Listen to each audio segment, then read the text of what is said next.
Baik, Assalamualaikum warahmatullahi wabarakatuh. Ustaz, saya nak tanya, secara umumnya, apa pandangan Ustaz kepada generasi muda kita ni, khususnya macam saya seorang guru, untuk budak-budak di peringkat sekolah rendah ataupun sekolah menengah ni? Sebab kalau kita tengok sekarang ni pengaruh media sosial, terutamanya sekarang ni TikTok lah. Bukan kita nak kata TikTok tu tak bagus, tapi kita nampak budaya tu semakin parah apabila kita tengok sekarang ni ada latih challenge dan sebagainya. Jadi secara umum, apa pandangan Ustaz tentang akhlak remaja kita sekarang, khususnya budak sekolah lah?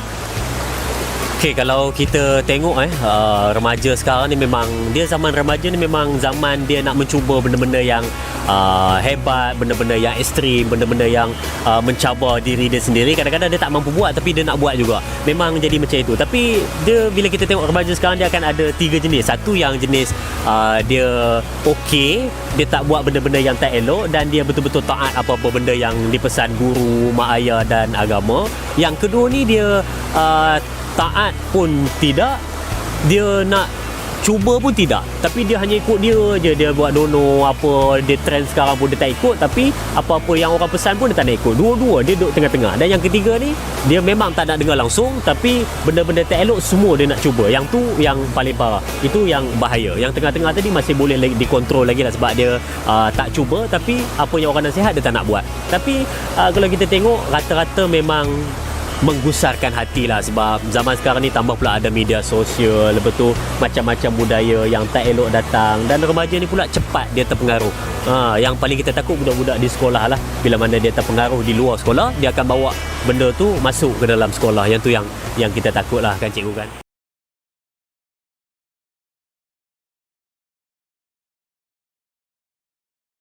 Penyalahgunaan media sosial di kalangan remaja pada masa kini.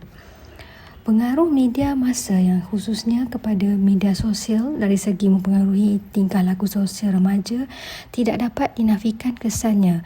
Kemajuan teknologi dalam sesebuah negara dapat dilihat melalui kepesatannya melalui pembangunan industri komunikasi serta maklumatnya.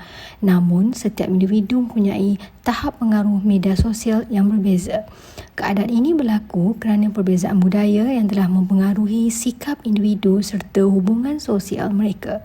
Perubahan sosial juga secara negatif ini banyak dipengaruhi oleh gelombang globalisasi yang berlaku di sekitar mereka, sekaligus membentuk pemikiran yang pelbagai terhadap apa sahaja pembaharuan yang wujud di sekeliling mereka. Kebelakangan ini juga tidak dinafikan, media sosial telah menjadi sebahagian daripada kehidupan kita semua serta membuka banyak lembaran baru dalam kehidupan seharian. Apabila internet dan teknologi telefon bimbit juga menjadi semakin maju dan canggih, semestinya media sosial juga tidak akan ketinggalan dari segi perkembangan penggunaannya. Setiap akses melalui Facebook, YouTube ataupun Twitter turut dilakukan di mana sahaja dan pada bila-bila masa dengan hanya menggunakan telefon bimbit. Jelas salah seorang daripada pakar psikologi dan kaunseling, Profesor Dr. Muhammad Fazil Cik Din, memandangkan remaja kini gemar menjadikan gadget dan media sosial sebagai sumber rujukan. Ini bukan lagi isu yang pelik apabila didengari.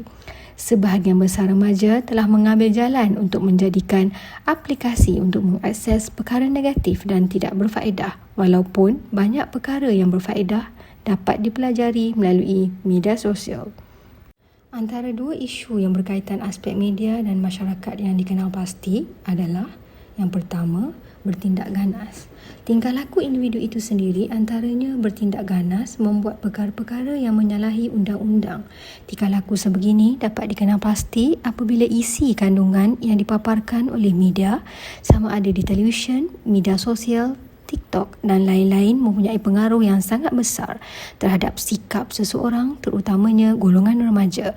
Mungkin tidak secara keseluruhan remaja yang mudah terpengaruh, tetapi terdapat segelintir remaja yang mempunyai perasaan yang ingin mencuba. Sebagai contoh, rancangan-rancangan di televisyen yang menayangkan aksi-aksi seperti keganasan fizikal, seperti pergaduhan yang melibatkan aksi memukul, menendang, menggunakan senjata sehingga merosakkan harta benda, apatah lagi sehingga melibatkan nyawa seseorang. Aksi ini boleh dipelajari dan menjadi ikutan sama ada secara langsung maupun tidak langsung daripada tayangan tersebut. Media sosial mempengaruhi kehidupan masyarakat pada masa kini, terutamanya kepada remaja. Tidak itu juga, masyarakat menganggap bahawa penggunaan media sosial adalah perkara yang amat penting. Ini adalah kerana para pengguna bukan sahaja mampu menyertai, berkongsi maklumat, malah mampu mencipta kandungan sendiri. Media sosial merupakan salah satu instrumen terpenting dalam menyampaikan maklumat. Selain itu, ianya mampu membina persepsi, malah mampu membentuk sikap masyarakat mengenai maklumat yang disampaikan. Dapat kita simpulkan, media sosial ini mampu membentuk pola pemikiran kita. Kelebihan media sosial ini perlu dimanfaatkan di mana para remaja boleh mendapat apa jua maklumat yang diperlukan bagi membantu mereka dalam proses pembelajaran. Namun, sekiranya tidak dibendung, permasalahan akan menjadi isu utama terhadap penggunaan media sosial secara berlebihan di kalangan golongan ini. Ada beberapa buah pandangan dan idea tentang bagaimana media sosial memainkan peranan dalam menangani permasalahan penyalahan media sosial di kalangan remaja. Antaranya, remaja mereka ini adalah golongan yang perlu diberikan pendedahan akan kelebihan keutamaan media sosial dari segi sudut yang positif, seperti mendapatkan bahan rujukan yang penting bagi membantu dalam proses pembelajaran. Media sosial juga mampu mendorong golongan remaja ini untuk menceburi dalam bidang keusahawanan secara kecil-kecilan. Malah mereka juga turut perlu diberikan pendedahan mengenai pendidikan etika dalam penggunaan teknologi, dan pendedahan ini boleh disampaikan melalui media. Di samping itu juga disarankan untuk menjemput pakar motivasi, penyelidik dan ahli psikologi untuk hadir di setiap institusi pengajian untuk memberi kesedaran akan kesan media sosial ini terhadap kesihatan mental dan kesejahteraan remaja sekiranya digunakan secara berlebihan. Saranan lain, media sosial di setiap negara seperti TikTok, Instagram dan lain-lain perlu memperbanyakkan lagi video-video yang berunsur kata-kata semangat, sekaligus mampu mendorong mereka melihat kelebihan media sosial ini daripada sudut positif. Cadangan proses mengenai isu penyalahgunaan media sosial di kalangan remaja yang semakin membimbangkan, yang telah memberi implikasi yang negatif kepada seluruh kehidupan masyarakat Malaysia. Bagi meningkatkan kesedaran dalam masyarakat mengenai permasalahan tersebut, proses yang telah digunakan adalah model komunikasi massa. Ini kerana dengan menggunakan komunikasi massa, ia dapat disalurkan melalui media massa, iaitu sebagai satu alatan yang terpenting bertujuan untuk menyampaikan maklumat, membina persepsi dan dapat membentuk tanggapan dan sikap masyarakat mengenai maklumat yang telah disampaikan kepada mereka. Melalui proses media massa dalam menyampaikan maklumat, ia boleh digunakan dalam berbagai bentuk seperti televisyen, radio, gadget dan internet menerusi di platform media sosial. Ini kerana melalui saluran media massa, penyebaran maklumat akan lebih cepat, tepat dan mudah kerana maklumat tersebut boleh disiarkan secara serentak dengan meluas serta efisien kepada semua golongan masyarakat di Malaysia. Strategi media. Strategi media yang dilaksanakan oleh pihak kerajaan adalah strategi mesej. Ini kerana kerajaan menggunakan kaedah strategi mesej bagi menyalurkan maklumat dengan jelas dan tepat kepada masyarakat melalui saluran media massa. Melalui strategi mesej ini, kerajaan menggunakan iklan dan kempen bagi meningkatkan kesedaran dan pengetahuan kepada masyarakat tentang bahayanya penggunaan media massa yang secara berlebih-lebihan pada golongan remaja pada masa kini. Menerusi iklan dan kempen-kempen tersebut, ia akan menyedarkan masyarakat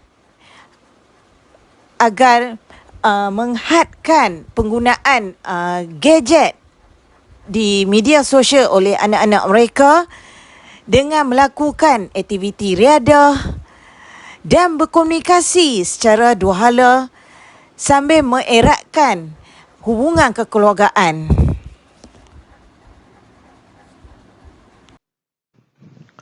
Kesimpulannya, masalah penyalahgunaan media sosial dalam kalangan remaja merupakan isu serius yang perlu ditangani oleh semua pihak yang berkepentingan termasuk ibu bapa, pendidik, penggubal dasar dan media. Media sosial boleh memberi kesan positif dan negatif kepada remaja bergantung kepada cara ia digunakan. Tingkah laku kesat di platform media sosial seperti bullying cyber, trolling dan gangguan dalam talian boleh membawa kesan yang teruk kepada kesihatan mental dan kesejahteraan remaja.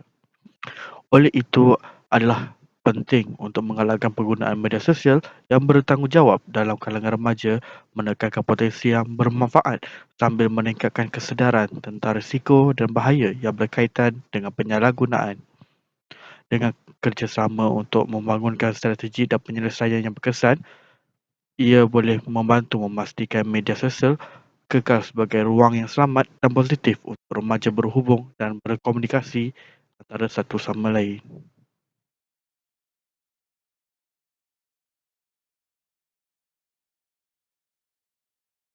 Apakah pandangan Puan Rita tentang penyalahgunaan media sosial di kalangan para remaja pada masa kini?